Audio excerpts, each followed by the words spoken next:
இன்றைய தினம் நெஞ்சுக்கு நெருக்கமான இத்திராஜ் கல்லூரியில் பிஸ்னஸ் எக்கனாமிக்ஸுடைய 35 ஆண்டுகளை நிறைவு செய்து கோரல் ஜூப்ளி செலிப்ரேஷன்ஸ் விழாவில் பங்கெடுக்கக்கூடிய பெருவாய்ப்பு எனக்கு கிடைத்தது. இந்த அரங்கில் மாணவனாக போட்டிகளில் பங்கெடுக்க வந்திருக்கிறேன். இந்த அரங்கில் தொகுப்பாளராக பல நிகழ்ச்சிகளை தொகுத்து வழங்க வந்துள்ளேன். இதே அரங்கில் விருந்தினராக விருதுகளை கொடுக்க வந்திருக்கிறேன். இந்த அரங்கிற்கு ஒரு அமைச்சர் பெருமகனாக அவர்களின் அன்பு சகோதரனாக வரக்கூடிய வாய்ப்பு கிடைத்தது. இத்திராஜ் கல்லூரியினுடைய கல்வி சேவை தொடரட்டும், இந்த மாணவிகள் அவர்களினுடைய கனவுகள் எல்லாம் பலிக்கட்டும் என்று நான் நெஞ்சார அவர்களை வாழ்த்துகிறேன். சார், நீங்கள் பேசும்போது தமிழ்தாய் வாழ்த்துடைய சிறப்புகளை, அதனுடைய செழுமை பற்றிலாம் ரொம்ப ஒரு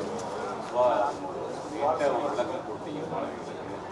ஆனால் தமிழகத்தில் முதல் முறையாக ஒரு பல்கலைக்கழகத்தில், அதுவும் அந்த பாடலை இயற்றியவருடைய பெயரில் இருக்கக்கூடிய பல்கலைக்கழகத்தில் நேற்று தமிழ்தாய் வாழ்த்து 3வது இடமாக பாடப்பட்டிருக்கு. மிகப்பெரிய சர்ச்சையாகிருக்கு. இது வரைக்கும் இதுமாதிரி நடக்கலை. இந்த அரசில் முதல் முறையாக நடந்திருக்கு. அடுத்து நடக்காமல் இருக்கிறதுக்கு என்ன பண்ணுறது? ஒரு சின்ன திருத்தம். அண்ணாமலை பல்கலைக்கழகத்தினுடைய 85வது கான்வெகேஷன் விழா நினைக்கிறேன். அன்றைய தினம் ஆனரபிள் மினிஸ்டர் மிஸ்டர் பொன்முடி அந்த மேடையில் இருந்தார். நினைவு சரியாக இருக்குன்னா 85 நினைக்கிறேன். அப்போது தமிழ்தாய் வாழ்த்து பின்னால் தான் பாடப்பட்டது. இது ஏதோ நீங்கள் முதல் முறையாக வரலாற்றிலே முதல் முறையாக நடப்பதாக நீங்கள் சொன்னீங்க. அது மட்டும் திருத்தம்.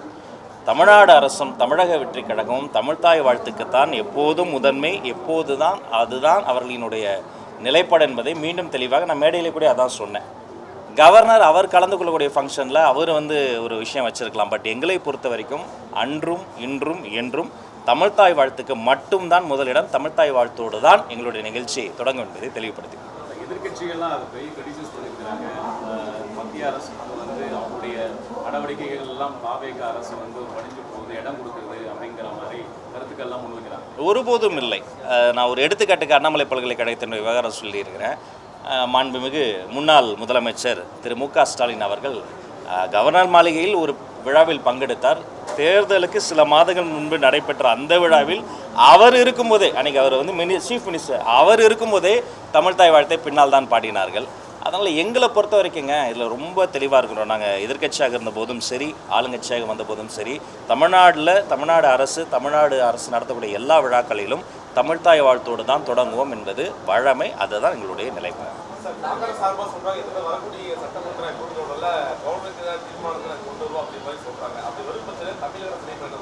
இல்லை, காங்கிரஸினுடைய நிலைப்பாடு காங்கிரஸ் தோழர்கள் தான் சொல்லணும். நம்ம தமிழக வெற்றி கழகத்தை பொறுத்த வரைக்கும் நடந்து முடிந்த அந்த ஒரு சட்டமன்ற நிகழ்வை பார்க்கிற பொழுது மிகுந்த நாகரிகத்தோடு, மிகுந்த பொறுமையோடு, எதிர்த்தரப்பிலிருந்து உரிமையெல்லாம் பேசும் போது கூட நாங்கள் உரிமைக்காக மட்டுமே பேசணும். நம்மளோட நிலைப்பாடு எப்பயுமே ஆக்கப்பூர்வமான அரசியலை நோக்கி தான் நகரும். ஏதாவது பிரச்சனைகள் இருந்தால் கூட அதில் பேசி சரி செய்து அதை நோக்கி தான் நம்ம கொண்டு போவோம். சட்டமன்றத்தை பொறுத்த வரைக்கும் மக்கள் பணி செய்வதற்காக, பல சட்டங்களை ஏற்றுவதற்காக, பல முக்கிய தீர்மானங்களை கொண்டு வருவதற்காக தமிழக வெற்றி கழகத்தினுடைய மாண்புமிகு முதல்வர் அவர்களினுடைய ஆலோசனைப்படி, அறிவுறுத்தலின்படி தமிழக வெற்றி கழகத்தினுடைய மதிப்பிற்குரிய சட்டமன்ற உறுப்பினர்கள் மிக தீவிரமாக தயாராகி கொண்டிருக்கிறார்கள்.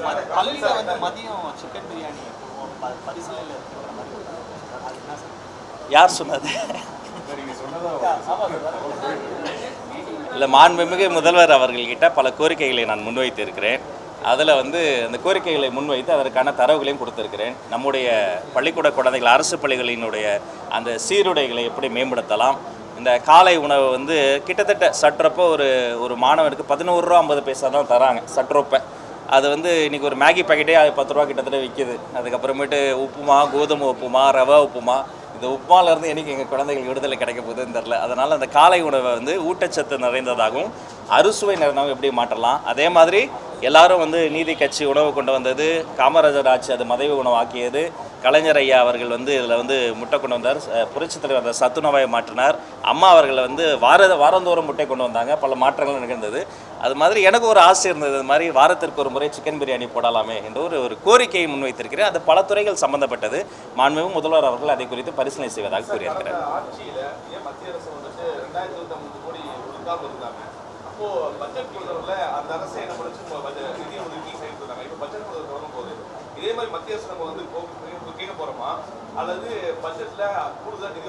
இல்லை, இப்போ நம்ம தமிழ்நாட்டுக்கு சேர வேண்டிய அந்த நிதி இருக்குது பாருங்கள், அதில் யார் பாதிக்கப்படுறது அப்படின்னு பார்த்தா, அரசு என்பதை விட, அரசியல் தலைவர்களாக இருக்கக்கூடிய நாங்கள் என்பதை விட தமிழ்நாட்டினுடைய வருங்காலம் பாதிக்கப்படுகிறது. இது இன்வெஸ்ட்மெண்ட் ஆன் நாலேஜ்.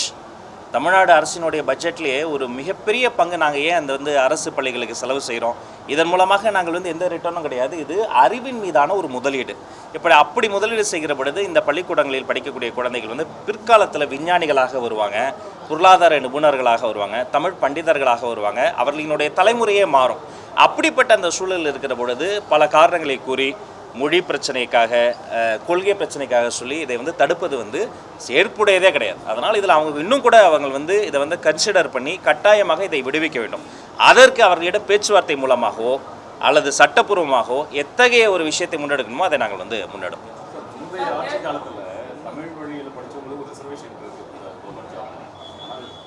முறையாக இம்ப்ளிமெண்ட் பண்ணலான்ற ஒரு கருத்து இருக்குது. இந்த கவர்மெண்ட்டில் அது எந்த அளவுக்கு ஏற்கனவே ஒரு முறை நான் சொன்னதை போல கடந்த ஆட்சியாளர்கள் அதிமுக, திமுக அவர்கள் யார் ஆட்சியிலுமே நல்ல திட்டங்கள் அல்லது மக்களுக்கு பயன் தரக்கூடிய திட்டங்கள் இருந்தால் வேறு எந்த காரணத்திற்காகவும் பகைமையோடு அது நிறுத்தப்படாது.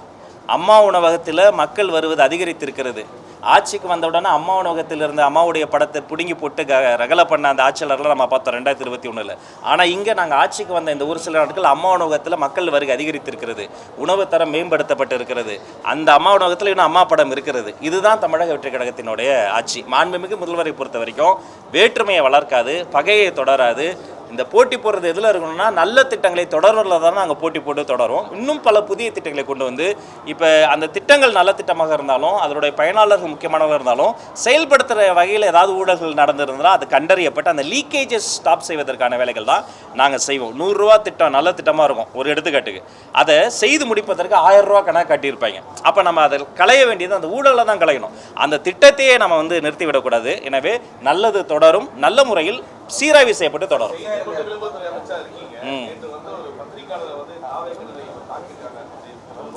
அதெல்லாம் ஏற்புடையதே அல்ல.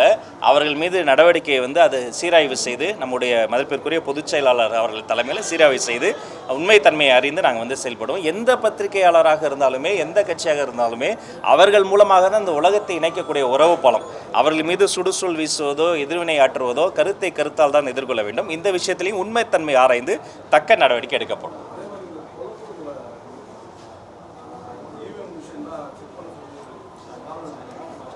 அதான் அவங்க பண்ணட்டும். இவிஎம் மிஷின் இன்னும் என்னென்னோ அந்த ஆட்டோ கண்ணாடியை திருப்பினா ஆட்டோ எப்படி ஓடுன்ற மாதிரி ஆராய்ச்சி செய்ய வேண்டியது அவங்களுடைய உரிமை. நல்லா ஆராய்ச்சி செய்யட்டும், என்ன வேணால் பண்ணட்டும். சட்டப்பூர்வமாக எந்த ஒரு விஷயத்தையுமே நாங்கள் எதிர்கொள்வதற்கு தயாராக இருந்தோம். ஆனால் இந்த மாதிரி விஷயங்கள் அவர்கள் சுய பரிசோதனை முதல்ல செய்து கொள்ள வேண்டும். இன்னமும் தோற்றத்துக்கு காரணம் எக்ஸ்டர்னல் ஃபேக்டர்ஸே அவங்க தேடிக்கொண்டிருக்கிறாங்க. இன்ஸ்டாகிராமை தேடிக்கிட்டு இருக்கிறாங்க. இன்ஸ்டாகிராமை சொல்கிறாங்க, இவிஎம் மிஷினை சொல்லிட்டு இருக்கிறாங்க. உண்மையிலேயே மக்கள் நம்பிக்கை மீண்டும் பெறுவதற்கு என்ன செய்ய வேண்டும் என்பதை அவர்கள் ஆராய்ச்சி செய்யலாம் நன்றாக இருக்கும். இல்லை, அதை தெளிவுபடுத்துகிறேன். அது என்னன்னா, தனியார் பள்ளிகள் 3 ஆண்டுகளுக்கு ஒரு முறை எல்லா தரச்சான்றும் இருந்தும் கூட சம்பந்தமே இல்லாமல் பார்ட்டி ஃபண்டுன்னு 25 லட்சம் 30 லட்சம் 40 லட்சம் வாங்குவதை மட்டும்தான் தடுத்துருக்கிறோம். சர்டிஃபிகேட்ஸ் இருந்தால் தான் ரெனவல் லைசன்ஸ்.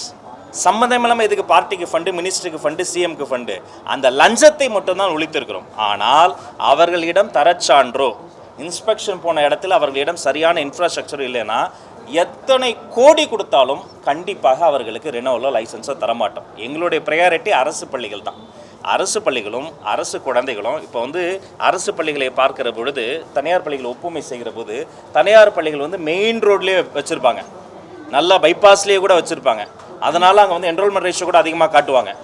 ஒரு 10 குழந்தைங்க படிக்கலைன்னா அந்த செக்ஷனே ஒன்றா சேர்த்துருவாங்க. ஆனால் அரசு பள்ளிகள் அப்படி கிடையாது. குக்கிராமத்தில் வச்சுருக்குறோம்.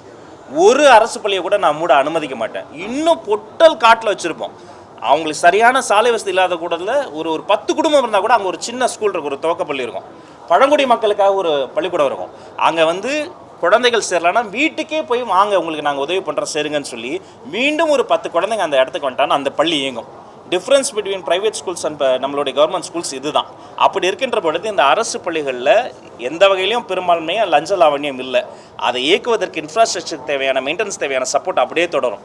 தனியார் பள்ளிகளில் அவங்க மெயின் ரோட்டில் ப்ராக்சிமேட்டாக அப்படியே பெரிமீட்டர்லாம் வச்சு எல்லாத்தையுமே பண்ணாலுமே சம்மந்தமே இல்லாமல் அவங்ககிட்ட லஞ்சம் வாங்கிட்டு இருந்தாங்கன்னு வைங்களேன், அந்த பல 100 கோடி நூற்றுக்கணக்கான பள்ளிக்கூடங்கள் வந்து கம்ப்ளைண்ட் பண்ணியிருக்கிறாங்க. அது இடைத்தரகராக செயல்பட்டவர் மீது குண்டாசி போட்டுருக்காங்க. இந்த பணத்தையெல்லாம் அவங்க திரும்ப அந்த குழந்தைகள் மீதும் பெற்றோர் மட்டும் தான் கட்டுவாங்க. அப்போ அந்த லஞ்சத்தை மட்டும் தான் ஒழித்திருக்கிறோமே தவிர போகிறவர்கள்லாம் கூப்பிட்டெல்லாம் நம்ம வந்து அப்படி ஒன்றும் சர்டிஃபிகேஷன் தரால. எங்களுடைய ப்ரையாரிட்டி அரசு பள்ளிகள் தான் தெரிவிக்கிறது. கல்வியாளர்களுடைய கவலை என்னன்னா, ஒரு பக்கத்தில் நீங்கள் மும்மொழி கொள்கையை ஏற்க முடியாதுங்கிறதுல திட்டவட்டமாக இருக்கீங்க. அட் த சேம் டைம் நிறைய சிபிஎஸ்இ பள்ளிகளுக்கு நீங்கள் என்ஓசி கொடுக்கும்போது அவங்க எல்லாம் ஏதோ ஒரு அரசு பள்ளிகளுக்கு அருகாமையில் தான் துவக்கிறாங்க. அப்படின்னும் போது அது ஸ்ட்ரென்தன் ஆக ஆக கவர்மெண்ட் ஸ்கூல் வீக் ஆகும் அப்படிங்கிற ஒரு கருத்தை முன்வைக்கிறாங்க. ஏன் ஏற்கனவே தமிழகத்தில் ஒரு கிட்டத்தட்ட 45,000 பள்ளிகள் இருக்கும்போது ஏன் இன்னும் தொடர்ந்து புதிய பள்ளிகளுக்கு அனுமதி கொடுத்துக்கிட்டே இருக்கணும்? இந்த 12,000 ரெண்டாவது கேள்வி, நீங்கள் ஏற்கனவே விழாவில் சொன்னது தான், ஃபீஸை குறைக்கணுன்ற ஒரு கோரிக்கை முன் வச்சீங்க. நீங்கள் அவங்ககிட்ட ஒரு ₹1 லஞ்சம் வாங்காமல் அரசு வந்து சர்டிஃபிகேட் கொடுக்குதுன்னு நடவடிக்கை எடுக்கிறப்போ அவங்க வந்து ஃபீஸை வந்து இது வரைக்கும் குறைச்சதா ஏதாவது உங்களுக்கு ஏதாவது ஃபீட்பேக் டிபார்ட்மெண்ட்டுக்கு வந்திருக்கா? முதல் கேள்வி, 12,000 சொச்சம் தனியார் பள்ளிக்கூடங்கள் இருக்கின்றன. ஒரு முறைப்படி பள்ளிக்கூடம் தொடங்குவதற்கு அவர்களுக்கு பை ரூல்ஸ் சட்டப்படி அவர்களுடைய உரிமை இருக்கிறது. அதை அவங்க தொடங்கலாம். ஆனால் ஒரு கும்பகோணம் பேரிடர் விபத்து நடந்தது பாருங்கள். அந்த விபத்து ஒரு தனியார் பள்ளிக்கூடத்தில் எப்படி நடந்தது? ஒரு உணவு கூடம் இருக்குது, மேலே ஒரு மொட்டை மாடியில் ஒரு கொட்டகை போட்டிருக்காங்க. அதுக்கு எப்படி பர்மிஷன் கொடுத்தாங்க? யாரோ சில அதிகாரிகள் ஏதோ சில ₹100 அப்படி அனுமதி வாங்கி கொடுத்ததால, காசை வாங்கிட்டு கொடுத்ததால அதோடைய பின்விளைவுகள் என்ன? செயின் ரியாக்ஷன் நடந்தது. 80 சொச்சம் குழந்தைகள் கருகி செத்து போனாங்க. அதில் தப்பிய ஒரு விக்டிம் என்னை பார்க்க வந்தாங்க. அந்த தங்கச்சி என்னை பார்த்து கை கொடுத்து இப்போ என்னம்மா பண்ணுறீங்கன்னப்பா அவங்க சொன்னாங்க, நான் சப் கலெக்டர் ஆகிட்டேனா அப்படின்னேன். சொல்லும்போது சிலிர்க்கிறது, என் கண்கள் கலங்கியது. கைப்பிடித்து அந்த குழந்தையை கூப்பிட்டு போய் முக்கியமான லீடர்ஸ் முன்னாடி உட்கார வச்சுருங்க. யார் தெரியுமா? கும்பகோணத்தில் இது மாதிரி ஒரு ப்ரைவேட் ஸ்கூலில் நடந்த ஒரு பேரிடர்லேருந்து தப்பித்த ஒரு குழந்தை. அப்போ எத்தனை குழந்தைங்க இது மாதிரி எத்தனை கலெக்டர் செத்து போயிருக்கோம்? அப்போ நம்ம இந்த ஸ்கூல் எஜுகேஷனில் அரசு பள்ளியோ தனியார் பள்ளியோ லஞ்சத்தை முதல்ல கட் பண்ணணும். எந்த வகையிலையும் நம்ம யார்கிட்டையும் லஞ்சம் வாங்கிடக்கூடாது. கடைசியில் அஃபெக்ட் ஆக போகிறது யார்? அவன் லஞ்சம் கொடுத்துட்டாங்க, நம்ம பர்மிஷன் கொடுத்துட்டோம், அங்கே ஃபயர் சேஃப்டி ப்ரோட்டோக்கால் ஃபாலோ பண்ணல, அங்கே ஒரு வெடி விபத்து நிகழ்ச்சினா முடிஞ்சு போச்சு. அந்த குழந்தைகள் உயிர் என்ன ஆகும்? நம்ம லஞ்சம் வாங்கிட்டோம், ஒரு பர்மிஷன் கொடுத்துட்டோம், லஞ்சம் வாங்கிட்டு பர்மிஷன் கொடுத்துட்டோம்னா அவன் வந்து சரியாக அங்கே இருக்கக்கூடிய சானிடேஷன் ஃபெசிலிட்டியை ஃபாலோ பண்ணல, அங்கே இருக்க ஒரு குழந்தை வடிக்கு விழுந்து தலையில் அடிபட்டால் என்ன ஆகிடும்? அப்போ கல்வித்துறையிலிருந்து முதல்ல இந்த லஞ்ச லாவணி ஓப்பன் சீக்ரெட்னு சொல்கிற மாதிரி இந்த லஞ்ச லாவணியத்தை ஒழிக்கணும் என்பதற்காகத்தான் அவர்களிடம் வாங்கிய லஞ்சத்தை தான் ஒழித்தோம். மற்றபடி தரச்சான்றை பேணி பாதுகாக்க இன்ஸ்பெக்ஷன் செல்ல அவர்களிடம் இருக்கக்கூடிய அந்த இன்ஃப்ராஸ்ட்ரக்சரை, அந்த உறுதித்தன்மையை, ஸ்ட்ரக்சர் பில்டிங் செக்அப் பண்ணுறதை மிக தீவிரப்படுத்தியிருக்கிறோம். இதை மீண்டும் மீண்டும் தெளிவுபடுத்துகிறேன். அப்புறம் ரெண்டாவது கேள்வி வந்து இது மாதிரி சொல்லுங்கள். இந்த மாதிரி இப்படி பண்ணுறதின் மூலமாக அவர்களுக்கு நம்ம எந்த அனுகூலமும் பண்ணல. இது வந்து எங்களுடைய வேலையை தான் செய்கிறோம். அதுக்கு எல்லாரும் அவங்க இதுக்கு முன்னாடிலாம் இல்லை, ஏன்னா கோடியாக கொடுத்துறவங்க, கோடியாக லஞ்ச பணத்தை கொடுத்தவங்க திடீர்னு லஞ்சம் வேணான்னு சொல்லிட்டோன்னே அந்த ஷாக்கில் வந்து அவங்க நம்மளை பாராட்டுறாங்க. ஆனால் பதிலுக்கு நம்ம என்ன சொல்கிறோன்னா, ஃபீஸை குறைங்க. எதன்படி? இதை வந்து சட்டப்படி நம்ம சொல்ல முடியுமா? கவர்மெண்ட்டுக்குன்னு ஒரு ஸ்ட்ரக்சர் இருக்குது. ப்ரைவேட் ஸ்கூலுக்கு இதை தான் ஃபாலோ பண்ணோம், இதே ஃபாலோ பண்ணுங்கன்னு முதல்ல அவங்ககிட்ட நான் அதை வந்து டிமாண்டாக கூட சொல்லலை. முதல்ல அன்பொழுக ஆலோசனையாக கேட்டேன், கோரிக்கையாக கேட்டேன், அதன் பிறகு உரிமையாக சொன்னேன். இதன் பிறகும் அவர்கள் வந்து போதுமான அளவுக்கு எனக்கு ஃபீட்பேக் வரலை. அப்போ என்ன பண்ண போகிறேன்னா, இந்த கவர்மெண்ட் நிர்ணயித்த ப்ரைவேட் ஸ்கூலுக்கான அந்த ஃபீஸ் ரெகுலேஷன் கமிட்டி இருக்க பாருங்கள், அதை ரீகான்ஸ்டியூட் பண்ண போகிறேன். அதை மீண்டும் கட்டமைத்து இதற்கென்று கமிட்டி போட போகிறேன். இவ்வளவு தான் ஃபீஸ் என்பதை டிரான்ஸ்பரண்ட்டாக போடணும், இவ்வளவு தான் ஃபீஸ் வாங்கணும். அதை தாண்டி நீங்கள் எக்ஸ்ட்ரா எதுக்காவது ஃபீஸ் வாங்கினீங்கன்னு சொன்னால் அதையும் இந்த டிரான்ஸ்பரண்ட்டாக போடணும்னு சொல்கிறதுடைய நோக்கம் அதுதான். சில இடத்துல வந்து புதுசாக ஒரு ஃபெசிலிட்டி, இப்போ ஒரு விஆர் கிளாஸை வச்சு ஒரு லேபு கொண்டு வராங்க, எமர்ஜிங் டெக்னாலஜி ஒரு லேபு கொண்டு வராங்க, அது பரிசோதனை முறையில் கொண்டு வராங்கன்னா அவங்க அதுக்கு சப்ஸ்கிரைப் பண்ணியிருப்பாங்க மந்த்லி இவ்வளோன்னு. அதை வெளிப்படையாக போடுங்க. சம்மந்தமே இல்லாமல் கேபிட்டேஷன் ஃபீஸு, சம்மந்தமே இல்லாமல் டொனேஷன் ஃபீஸு, வெல்ஃபேர் ஃபீஸ் பண்ணால் அது எங்கே போகுது? வரி இழப்பு ஏற்படுத்துகிறது, அதில் டிரான்ஸ்பரன்சி இல்லை. அப்போ இதை கண்காணிக்க என்று தனி கமிட்டி போட்டு அது வெகு விரைவில் அதில் வந்து ஓய்வு பெற்ற நீதிபதிகள், கல்வியாளர்கள், இதை போன்ற அவர்கள் எல்லாம் வைத்து ஒரு தனி கமிட்டி போட்டு அவர்கள் மீது நடவடிக்கை எடுக்கணும். முதல் கேள்வி என்னன்னா சார், கல்வியாளர்கள் சொல்றது அதிகமாக பிரைவேட் செக்டாருக்கு ஒரு பர்மிஷன் கொடுக்க கவர்மெண்ட் ஸ்கூல் வீக் ஆகும் இல்லை. அதிகமான பர்மிஷனுங்கிறது ஒரு 10 ஸ்கூலுக்கு நம்ம என்ஓசி தரோம் சொல்கிறேன். 10 ஸ்கூலுக்கு நம்ம ஒரு என்ஓசி தரோம்னு சொன்னால் சட்டப்பூர்வமாக அவங்க ஒரு ப்ராசஸை தாண்டி வந்ததால தான் தரும். இந்த பக்கம் 207 பள்ளிக்கூடங்களை மூண்டாங்க கடந்த ஆட்சியில். நான் ஒரு பள்ளிக்கூடம் கூட மூடக்கூடாதுன்ட்டேன். அங்கே என்ரோல்மெண்ட் இஷ்யூ இல்லைன்னா 10 ஸ்டூடெண்ட்டை கூட்டுவாங்க. அங்கே இன்ஃப்ராஸ்ட்ரக்சர் சரியாக இல்லைன்னா அவங்களுக்கு சொல்லி புரிய வைங்க. தனியார் பள்ளிக்கூடங்களுக்கு இணையாக நம்ம இன்ஃப்ராஸ்ட்ரக்சரை பேணி பாதுகாக்க மெயின்டெனன்ஸ் செய்ய தான் பல கோடி ரூபாய் செலவு செய்து முயற்சி பண்ணுறோம். ஆனால் அவர்கள் ஒருபோதும் அது பக்கத்தில் வந்து வந்துடக்கூடாது என்பதில் ரொம்ப தெளிவாக இருக்கிறோம். ஒரு தனியார் பள்ளிக்கூடம் பக்கத்திலே ஒரு அரசு பள்ளிக்கூடம் அப்படிலாம் வர முடியாது. இன்னும் சொல்லப்போனால் ஆர்டி சட்டம் கொண்டு வரப்பட்டு இந்த ரைட் டு எஜுகேஷன் மூலமாக அந்த வீட்டுக்கு பக்கத்திலே 1 கிலோமீட்டர் 1.5 கிலோமீட்டர் வீட்டுக்கு பக்கத்தில் இருக்கக்கூடிய குழந்தைக்கு ஆக்சஸ் டு எஜுகேஷன் ஈஸியாக இருந்தால் மட்டும் தான் அங்கே அனுப்புகிறோம்.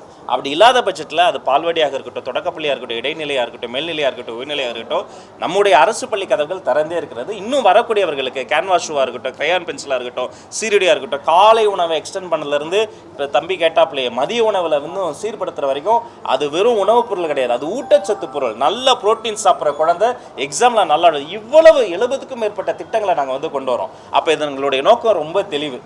லஞ்சத்தை தனியாரில் ஒழிக்கிறோமே தவிர தனியார் மயமாக்குவது எங்களுடைய இலக்கு கிடையாது. அரசு பள்ளிகளை இன்னும் மேம்படுத்துவதற்காக உழைக்கிறோமே தவிர அரசு பள்ளியை கவனிக்காமல் கிடையாது. இப்போ தாங்க அது கேட்டார், இவ்வளோ விலாவரியாக சொன்னேன். இல்லை அவங்க முறைப்படி சட்டத்துக்கு உட்பட்டு வரவங்களுக்கு தான் அது தரோம். மற்றபடி எடுத்தோன்னே அப்படிலாம் கொட்டிலாம் யாருக்கும் கொடுக்கல. பல ஆண்டுகளாக அந்த ட்ரையலில் வந்தவங்களுக்கு தான் அந்த சட்டத்துக்கு உட்பட்டு தான். 207 பள்ளிக்கூடங்கள் சற்றப்போ மூடப்பட்டது. ஆனால் நம்மளுடைய ஆட்சி காலத்தில் எந்த பள்ளிக்கூடமும் மூடக்கூடாது. அப்படி அங்கே என்ரோல்மெண்ட் ரேஷியோ குறைவாக இருந்தாலும் நம்ம டிஇஓ சிஇஓ கலெக்டர் அவங்ககிட்டலாம் special IAS IPS meeting honourable CM தலைமையில் நடந்தபோது கூட போய் பாருங்கள். முதல்ல இன்ஃப்ராஸ்ட்ரக்சரை போய் பாருங்கள். அங்கே நம்ம அலோகேட் பண்ண ஃபண்டு அடுத்த மாதம் டாய்லெட் ஃபெசிலிட்டி எப்படி இருக்குது, அடுத்த வருஷம் எப்படி இருக்குன்னு போய் பாருங்கள். அவங்களுக்கு பாதுகாப்பு உணர்வை கொடுங்க. அந்த குழந்தைங்களை போய் பார்த்து மறுபடியும் கொண்டு வாங்கன்னு சொல்லி மதுரைக்கு பக்கத்தில் ஒரு சின்ன கிராமத்தில் மீண்டும் 10 மாணவர்கள் கொண்டு வரப்பட்டு கடந்த வாரம் மீண்டும் ஒரு பள்ளி வந்து இயங்க தொடங்கிருச்சு.